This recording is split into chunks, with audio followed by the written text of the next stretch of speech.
आज के इस ऐतिहासिक कार्यक्रम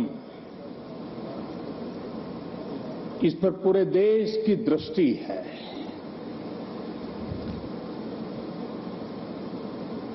सभी देशवासी इस समय इस कार्यक्रम से जुड़े हुए हैं। मैं इस ऐतिहासिक क्षण के साक्षी बन रहे सभी देशवासियों का हृदय से स्वागत करता हूं, अभिनंदन करता हूं।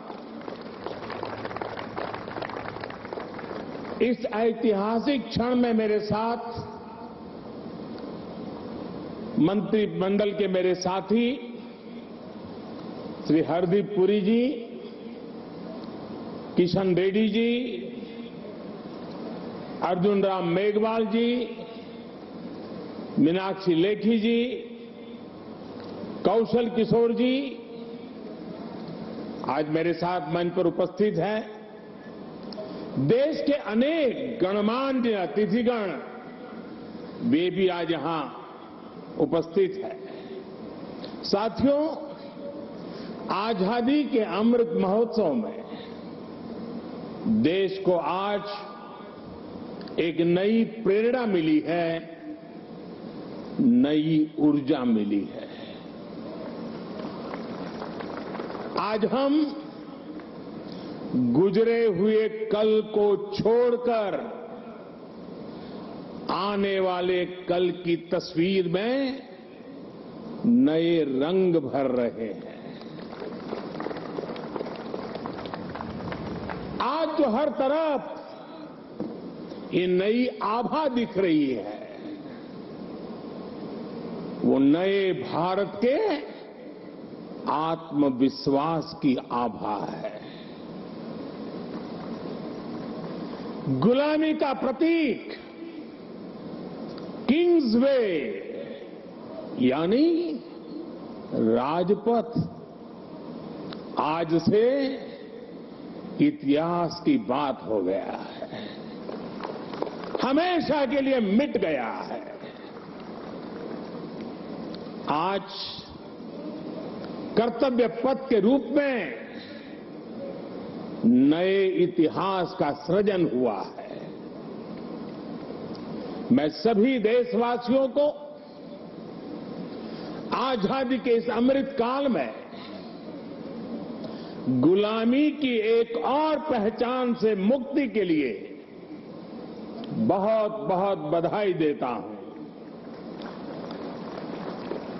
साथियों, आज इंडिया गेट के समीप हमारे राष्ट्र नायक नेताजी सुभाष चंद्र बोस की विशाल प्रतिमा भी,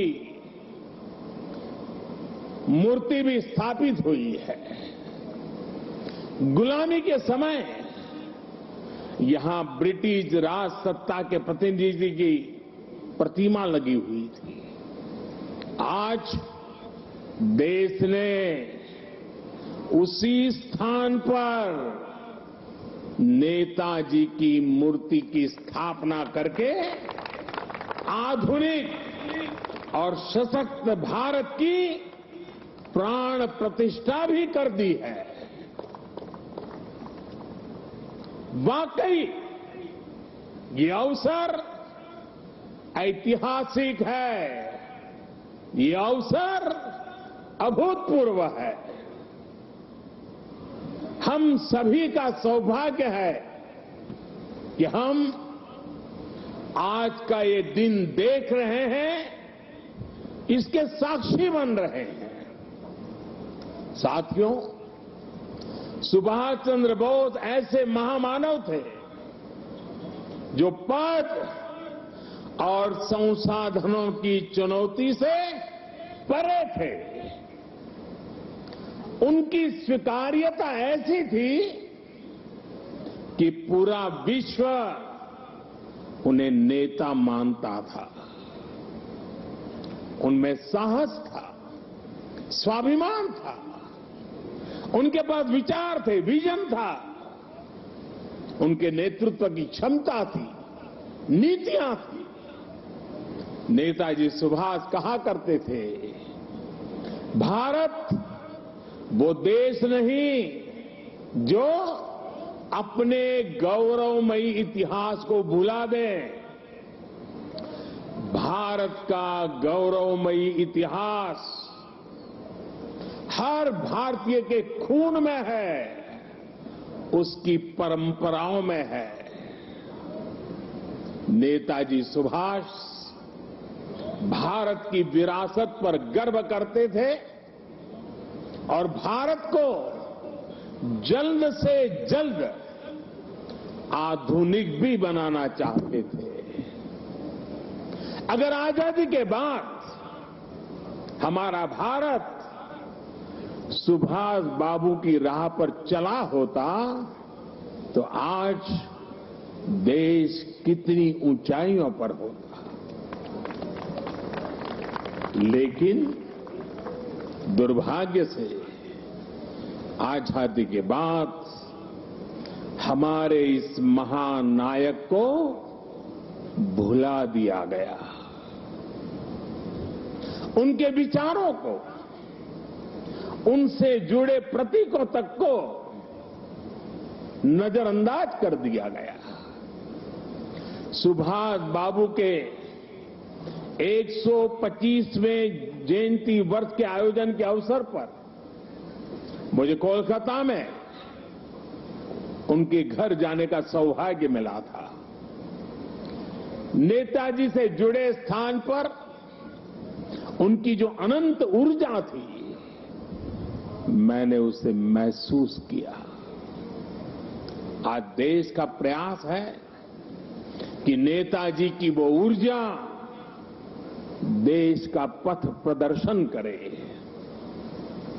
कर्तव्य पथ पर नेताजी की प्रतिभा इसका माध्यम बनेगी। देश की नीतियों और निर्णयों में सुभाष बाबू की छाप रहे, ये प्रतिमा इसके लिए प्रेरणा स्रोत बनेगी। भाइयों और बहनों, पिछले 8 वर्षों में हमने एक के बाद एक ऐसे कितने ही निर्णय लिए हैं जिन पर नेताजी के आदर्शों और सपनों की छाप है। नेताजी सुभाष अखंड भारत के पहले प्रधान थे जिन्होंने 1947 से भी पहले अंडमान को आजाद कराकर तिरंगा फहराया था। उस वक्त उन्होंने कल्पना की थी कि लाल किले पर तिरंगा फहराने की क्या अनुभूति होगी। इस अनुभूति का साक्षात्कार मैंने स्वयं किया जब मुझे आजाद हिंद सरकार के 75 वर्ष होने पर लाल किले पर तिरंगा फहराने का सौभाग्य मिला। हमारी ही सरकार के प्रयास से लाल किले में नेताजी और आजाद हिंद फौज से जुड़ा म्यूजियम भी बनाया गया है।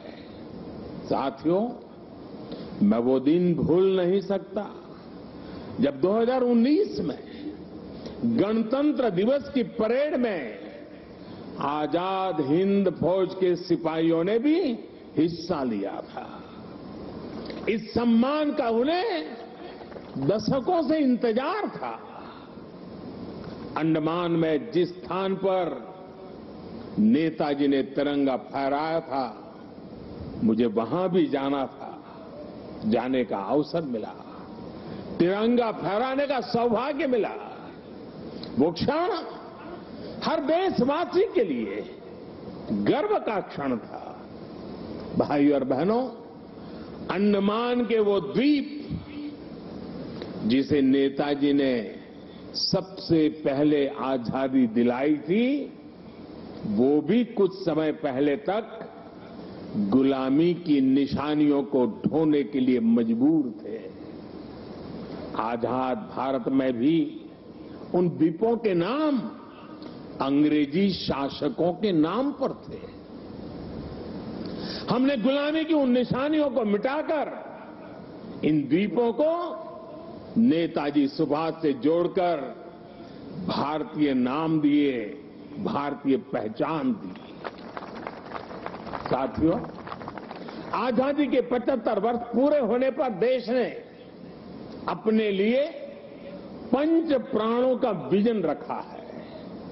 इन 5 प्राणों में विकास के बड़े लक्ष्यों का संकल्प है, कर्तव्यों की प्रेरणा है, इसमें गुलामी की मानसिकता के त्याग का आह्वान है, अपनी विरासत पर गर्व का बोध है। आज भारत के आदर्श अपने हैं, आयाम अपने हैं, आज भारत के संकल्प अपने हैं, लक्ष्य अपने हैं, आज हमारे पथ अपने हैं, हमारे प्रतीक अपने हैं। और साथियों, आज अगर राजपथ का अस्तित्व समाप्त होकर कर्तव्य पथ बना है, आज अगर जॉर्ज पंचम की मूर्ति के निशान को हटाकर नेताजी की मूर्ति लगी है, तो ये गुलामी की मानसिकता के परित्याग का पहला उदाहरण नहीं है। ये न शुरुआत है न अंत है। ये मन और मानस की आजादी का लक्ष्य हासिल करने तक निरंतर चलने वाली संकल्प यात्रा है। देश के प्रधानमंत्री जहां रहते आए हैं, उस जगह का नाम रेसकोर्स रोड से बदलकर लोक कल्याण मार्ग हो चुका है। हमारे गणतंत्र दिवस समारोह में अब भारतीय वाद्य यंत्रों की भी गूंज सुनाई देती है। बीटिंग द रिट्रीट सेरेमनी में अब देशभक्ति से सरोबार गीतों को सुनकर हर भारतीय आनंद से भर जाता है। अभी हाल ही में भारतीय नौसेना ने भी गुलामी के निशान को उतारकर छत्रपति शिवाजी महाराज के प्रतीक को धारण कर लिया है। नेशनल वॉर मेमोरियल बनाकर देश ने समस्त देशवासियों की बरसों पुरानी इच्छा को भी पूरा किया है। साथियों, ये बदलाव केवल प्रतीकों तक ही सीमित नहीं है, ये बदलाव देश की नीतियों का भी हिस्सा बन चुका है। आज देश अंग्रेजों के जमाने से चले आ रहे सैकड़ों कानूनों को बदल चुका है। भारतीय बजट जो इतने दशकों से ब्रिटिश संसद के समय का अनुसरण कर रहा था, उसका समय और तारीख भी बदल गई है। राष्ट्रीय शिक्षा नीति के जरिए अब विदेशी भाषा की मजबूरी से भी देश के युवाओं को आजाद किया जा रहा है। यानी आज देश का विचार और देश का व्यवहार दोनों गुलामी की मानसिकता से मुक्त हो रहे हैं।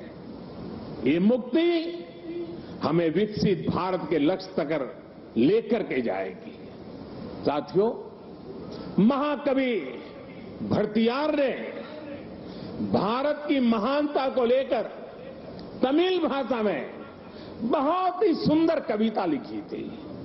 इस कविता का शीर्षक है पारुकुलई नल्ल नाइंगल भारत नाड़। महाकवि भरतियार की ये कविता हर भारतीय को गर्व से भर देने वाली है। उनकी कविता का अर्थ है, हमारा देश भारत पूरे विश्व में सबसे महान है। ज्ञान में, अध्यात्म में, गरिमा में, अन्नदान में, संगीत में, शाश्वत कविताओं में हमारा देश भारत पूरे विश्व में सबसे महान है। वीरता में, सेनाओं के शौर्य में, करुणा में, दूसरों की सेवा में, जीवन के सत्य को खोजने में, वैज्ञानिक अनुसंधान में हमारा देश भारत पूरे विश्व में सबसे महान है। ये तमिल कवि भरतियार का, उनकी कविता का एक एक शब्द, एक एक भाव को अनुभव कीजिए। साथियों, गुलामी के उस कालखंड में ये पूरे विश्व को भारत की हुंकार थी। ये हमारे स्वतंत्र सेनानियों का आह्वान था। जिस भारत का वर्णन भरतियार ने अपनी कविता में किया है, हमें उस सर्वश्रेष्ठ भारत का निर्माण करके ही रहना है और इसका रास्ता इस कर्तव्य पथ से ही जाता है। साथियों, कर्तव्य पथ केवल ईंट पत्थरों का रास्ता भर नहीं है। ये भारत के लोकतांत्रिक अतीत और सर्वकालिक आदर्शों का जीवंत मार्ग है। यहां जब देश के लोग आएंगे, वो नेताजी की प्रतिमा, नेशनल वॉर मेमोरियल, ये सब उन्हें कितनी बड़ी प्रेरणा देंगे। उन्हें कर्तव्य बोध से ओतप्रोत करेंगे। इसी स्थान पर देश की सरकार काम कर रही है। आप कल्पना करिए, देश ने जिन्हें जनता की सेवा का दायित्व सौंपा हो, उन्हें राजपथ जनता का सेवक होने का एहसास कैसे कराता? अगर पथ ही राजपथ हो तो यात्रा लोकमुखी कैसे होगी? राजपथ ब्रिटिश राज के लिए था, जिनके लिए भारत के लोग गुलाम थे। राजपथ की भावना भी गुलामी का प्रतीक थी, उसकी संरचना भी गुलामी का प्रतीक थी। आज इसका आर्किटेक्चर भी बदला है और उसकी आत्मा भी बदली है। अब देश के सांसद, मंत्री, अधिकारी जब इस पथ से गुजरेंगे तो उन्हें कर्तव्य पथ से देश के प्रति कर्तव्यों का बोध होगा।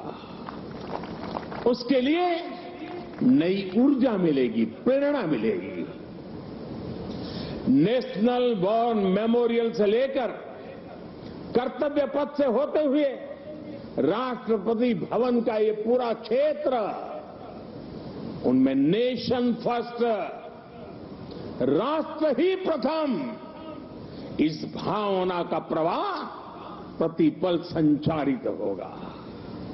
साथियों, आज के इस अवसर पर मैं अपने उन श्रमिक साथियों का विशेष आभार व्यक्त करना चाहता हूं, जिन्होंने कर्तव्य पथ को केवल बनाया ही नहीं है, बल्कि अपने श्रम की पराकाष्ठा से देश को कर्तव्य पथ दिखाया भी है।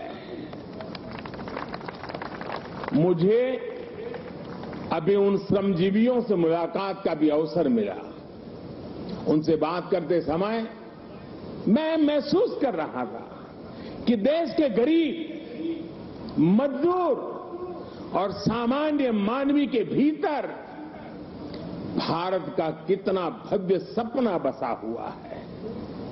अपना पसीना बहाते समय वो उसी सपने को सजीव कर देते हैं। और आज जब मैं इस अवसर पर मैं उन हर गरीब मजदूर को भी देश की तरफ से धन्यवाद करता हूं, उनका अभिनंदन करता हूं, जो देश के अभूतपूर्व विकास को ये हमारे श्रमिक भाई गति दे रहे हैं। और जब मैं आज इन श्रमिक भाई बहनों से मिला तो मैंने उनसे कहा है कि इस बार 26 जनवरी को जिन्होंने यहां पर काम किया है, जो श्रमिक भाई है, वो परिवार के साथ मेरे विशेष अतिथि रहेंगे 26 जनवरी के कार्यक्रम।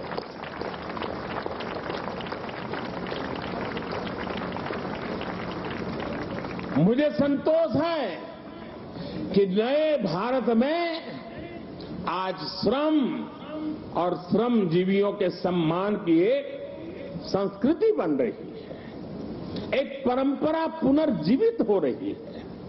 और साथियों, जब नीतियों में संवेदनशीलता आती है तो निर्णय भी उतने ही संवेदनशील होते चले जाते हैं। इसलिए देश अब अपनी श्रम शक्ति पर गर्व कर रहा है। श्रमेव जयते आज देश का मंत्र बन रहा है। इसलिए जब बनारस में, काशी में विश्वनाथ धाम के लोकार्पण का अलौकिक अवसर होता है तो श्रमजीवियों के सम्मान में भी पुष्प वर्षा होती है। जब प्रयागराज कुंभ का पवित्र पर्व होता है तो श्रमिक स्वच्छता कर्मियों का आभार व्यक्त किया जाता है। अभी कुछ दिन पहले ही देश को स्वदेशी विमान वाहक युद्धपोत आईएनएस विक्रांत मिला है। मुझे तब भी आईएनएस विक्रांत के निर्माण में दिन रात काम करने वाले श्रमिक भाई बहनों और उनके परिवारों से मिलने का अवसर मिला था।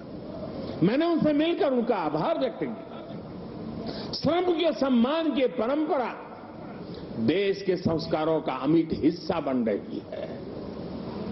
आपको जानकर अच्छा लगेगा कि नई संसद के निर्माण के बाद उसमें काम करने वाले श्रमिकों को भी एक विशेष गैलरी में स्थान दिया जाएगा।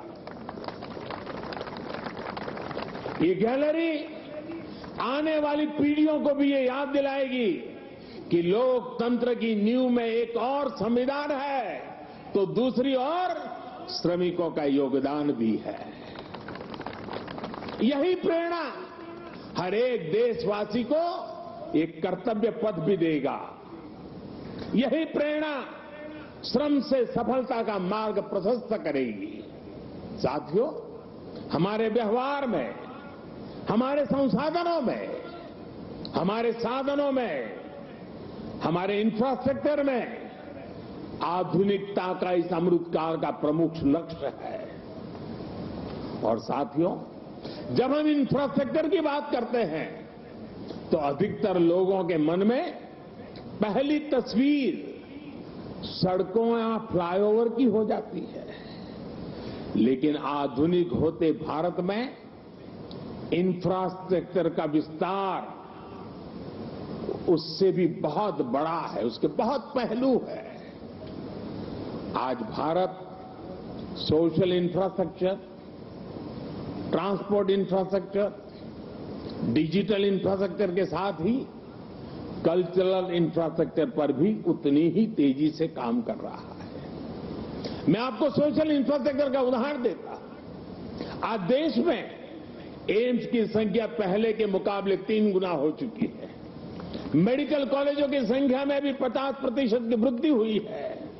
ये दिखाता है कि भारत आज अपने नागरिकों के स्वास्थ्य को बेहतर बनाने के लिए, उन्हें मेडिकल की आधुनिक सुविधाएं पहुंचाने के लिए किस तरह काम कर रहा है।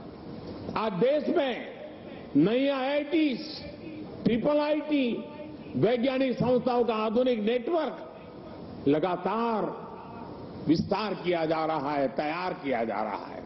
बीते 3 वर्षों में 6.5 करोड़ से ज्यादा ग्रामीण घरों को पाइप से पानी की सप्लाई सुनिश्चित की गई है।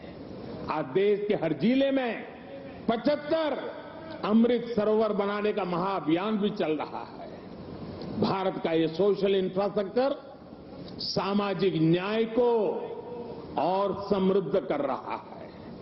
साथियों, ट्रांसपोर्ट इंफ्रास्ट्रक्चर के विकास पर आज भारत जितना काम कर रहा है उतना पहले कभी नहीं हुआ।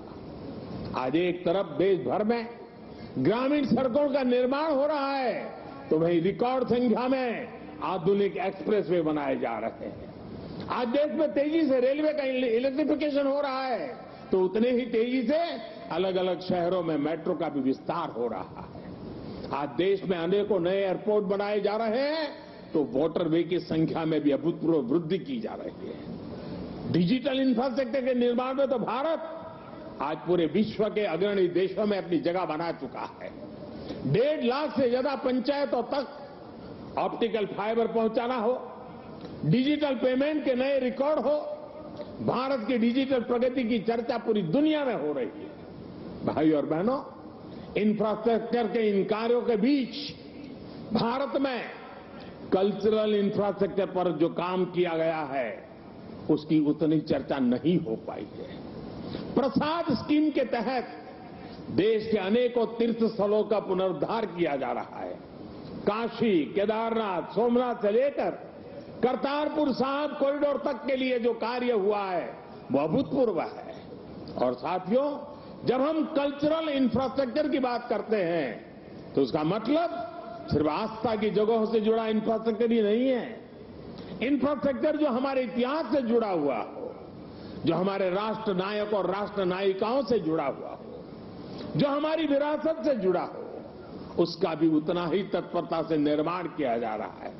सरदार पटेल की स्टैच्यू ऑफ यूनिटी हो या फिर आदिवासी स्वतंत्रता सेनानियों को समर्पित म्यूजियम, पीएम म्यूजियम हो या फिर बाबा Saheb Ambedkar memorial, national war memorial हो या फिर नेशनल पुलिस मेमोरियल, ये कल्चरल इंफ्रास्ट्रक्चर के उदाहरण है। ये परिभाषित करते हैं कि एक राष्ट्र के तौर पर हमारी संस्कृति क्या है, हमारे मूल्य क्या है और कैसे हम इन्हें सहज रहे हैं। एक आकांक्षी Bharat social infrastructure, transport infrastructure, digital infrastructure के साथ ही कल्चरल इंफ्रास्ट्रक्चर को गति देते हुए तेज प्रगति कर सकता है।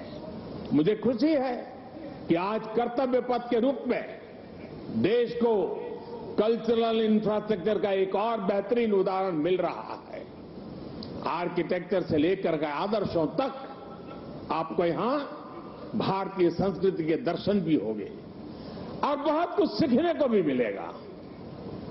मैं देश के हर नागरिक का आह्वान करता हूं, आप सभी को आमंत्रण देता हूं, आइए इस नवनिर्मित कर्तव्य पथ को आकर देखिए। इस निर्माण में आपको भविष्य का भारत नजर आएगा।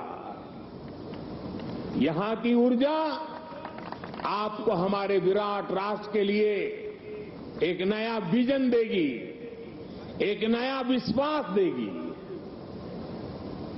और कल से लेकर के अगले 3 दिन यानी शुक्र, शनि और रवि 3 दिन यहां पर नेताजी सुभाष बाबू के जीवन पर आधारित शाम के समय ड्रोन शो भी आयोजन होने वाला है।